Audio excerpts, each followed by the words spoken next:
when you play the system with the new 7800. Nice graphics. I'd like to get my hands on that game.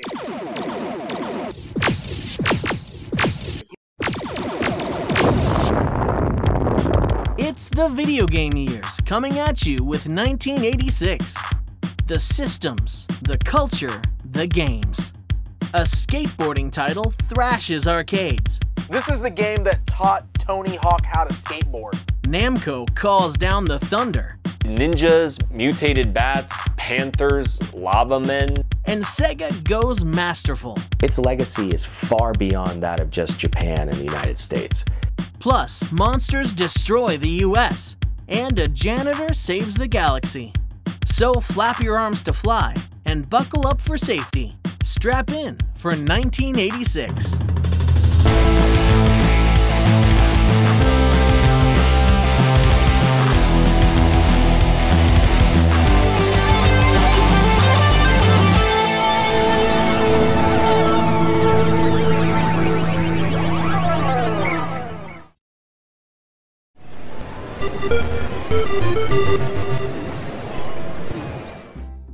There's a good chance that if you've ever played any sort of breakout type game, you've actually been playing Arkanoid. It's simply a Super Breakout clone, but it adds on to what Super Breakout was able to create, or Breakout for that matter. Power-ups.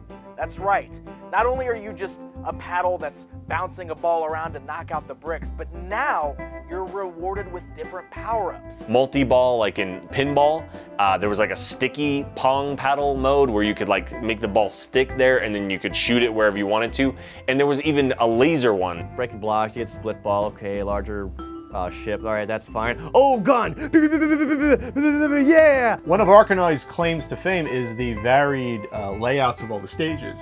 Different designs, they're not just, you know, a layer of horizontal bricks. You were able to have blocks that required multiple hits, block patterns that created different shapes and different figures. The layouts were pictures, like there was one that was a Space Invader. Everyone takes a different strategy. Sure. Yes, at the end of the day, it's still a Twitch game, but some of the levels you have to be more precise and you really want it to go up top so that you can work your way down. But one of the things I always found a little weird about it, there's a story to this game. It's a pong paddle, but they say it's a ship, and you're escaping from the mothership Arkanoid, and your ship is called the Voss. I don't know. The arcade cabinet had a wonderful weighted spinner, similar to that, but very heavy, smooth fluid, constant 360-degree motion, which let you move your paddle back and forth with really like nice precision. How can you not love this game? Seriously, I have tons of memories of playing it in the arcade back when I was a kid. It's the Valve's controller. And on the NES version of Arkanoid, they actually were cool enough to include the spinner controller. And it was the only game that you could use it for, unfortunately, an analog controller on the NES. And that's where a lot of people played it too. The improvement over Breakout. Took them long enough to come out with it, so damn well better be.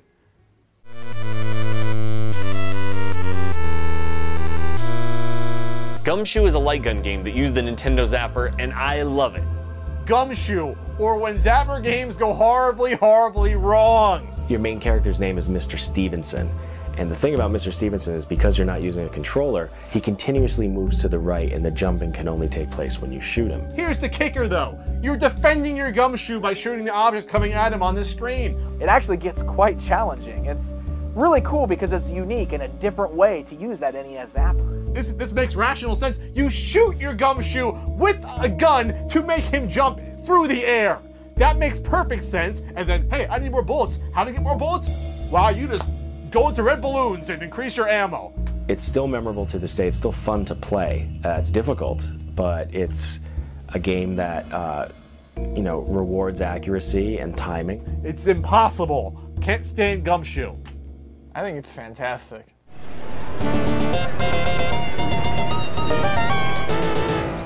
Jackal, also known as Top Gunner, when it was released in North America for the arcades, was another run-and-gun game by Konami. Top Gunner. They were 3 letters away getting sued by Tom Cruise there. Instead of being just a main character on screen, shooting everything from a top-down view, you're actually playing as a Jeep. and it's the Jackal Force, which is a team of 4 soldiers, and you're driving this Jeep around, you're firing at enemies. And what's interesting is that you can strafe using the machine gun, because the machine gun will always just shoot straight ahead, north. It won't change direction with you, only the grenades or missiles will. The goal of the game was to rescue POWs and then bring them to a location so they could be taken by helicopter to safety. The more risk you took to get POWs, the more reward you'd get later. It's fun kind of fighting over who's gonna save the prisoners. You know, when you got 2 Jeeps at the same time. I'm gonna save those guys. Nope, get out of the way, I'm gonna save those guys. One hit, you're dead in Jackal. And even if you're getting shot by the cute little guys that you run over, the cute little soldiers, you're still dead. So you always have to be careful and on your toes, especially with the bosses that are firing lots and lots of bullets at you. Now eventually this game was ported over to the Nintendo Entertainment System, where they switched the name back to Jackal. Jackal's great, it's fun in the arcade, really popular on the NES. Definitely a fun game, definitely worth checking out. Sega challenges you with the ultimate video game, the Sega Master System. Hang on. With more accurate control, more detailed graphics, more levels of play. Awesome. The Sega Master System comes with power-based 2 control pads, light phaser, and 2 great video games, Hang On and Safari Hunt. Gotcha. And with other games like Rambo, Outrun, and Choplifter, the excitement never stops. The Sega Master System. The challenge will always be there. Sega released the Sega Master System in the US, but it was known as the Sega Mark III in Japan. Mark III meaning it was the 3rd pretty quick attempt by Sega to create a successful home console. The Sega Master System, we really get kind of like the first competition in this new generation of home console wars. And you know what? It's a fantastic little system that never really got its due. I gotta imagine that only the weird kids had this. You know, these are the kind of weird kids that would have a TurboGrafx 16 in the early 90s, right? The reason I chose the Sega Master System over the Nintendo was because You're delirious. No, because I really liked the Sega games in the arcade. So you had ports like Outrun would come out on this. You had Fantasy Zone, you'd have your Shinobis on here. This made the Sega Master System essentially the arcade system. The control pads kind of sucked though. Yeah, they were a little lacking with that little control, cord coming out the side. Yeah, it came out the side. They did change it so it comes out the top in the later revision. They did. You can't pause on the controller. There's no start button or select button on the Master System controller. You had to go to the system and hit the pause button on it. From a technical standpoint, the Master System was superior to the NES. It could do a lot of things that the NES had to have special chips inside the cartridge to do. They had 3D glasses. And you know what? It worked. Let's face it, pretty much all Master System box art is crap. My favorite is pro wrestling with a wrestler holding his whole own head in his arms. It doesn't make any sense. It's funny. You look at the NES games, it's very visual and it tells you what's happening in that game. You have no possible way of knowing what the game's about. None. Stop damaging my games. The pack-in game for the Master System, when it first was released in 1986, was actually, a twofer. It was Hang On and Safari Hunt. Safari Hunt, which, while not as good as Duck Hunt, at least got you a chance to use the phaser. Safari Hunt is so much better than Duck Hunt. Way better. Safari Hunt was a light gun game that used Sonic's light phaser to shoot animals. Who doesn't like shooting monkeys with a gun? I like it. I like this better than the NES Zapper. There was a built-in game on a lot of Master Systems. It's called Snail Maze. Some people just call it the Snail game, but it's called Snail Maze. And basically, I think you hold up on the controller and press buttons 1 and 2 in the BIOS screen, and a little Snail Maze comes in. Snail Maze is exactly what it sounds like. It's a timed maze game where you move a snail through the maze. The unfortunate part about the Sega Master System, though, is because Nintendo had an illegal stranglehold on third-party publishers, most of the games in the US, all 114 of them, were just Sega first-party games and, arcade ports. Sega only managed to get 2 third-party developers, Activision and Parker Brothers. Unfortunately, you didn't have like a Mega Man game coming out on the Master System in the US. You didn't have games like Ninja Gaiden, so that's what really hurt the Master System, which is a shame because this is a fun little console. The Master System, its legacy is far beyond that of just Japan and the United States. In Europe, it was huge and bigger than the NES, and in South America, particularly Brazil, it was enormous. They reminisce on the Sega Master System, much like that of how we reminisce of in the United States on the NES. That's respectable.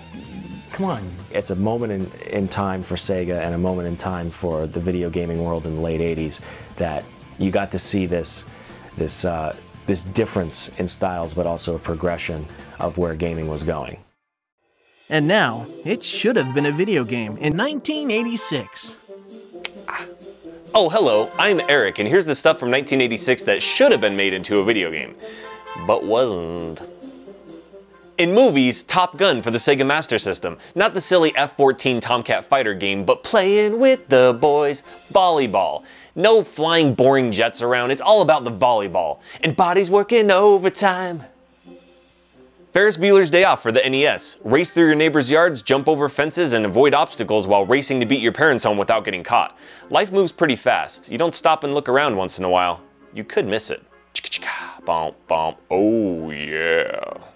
In music, you gotta fight for your right to party by the Beastie Boys. In this NES beat 'em up, you take on the man as they try and make you go to school, take away your smokes, your best porno mag, make you change your clothes and cut your hair. You gotta fight for your right to party. Perfect Strangers for the Sega Master System. In this series of minigames, Balki Bartokomos and Larry Appleton perform duties for Ritz discount shop owner, Mr. Twinkasetti, try to pick up women at a singles bar, and get Balki his driver's license. But would it be fun? Of course not, don't be ridiculous. And that's what should have been a video game in 1986. And I want to play them.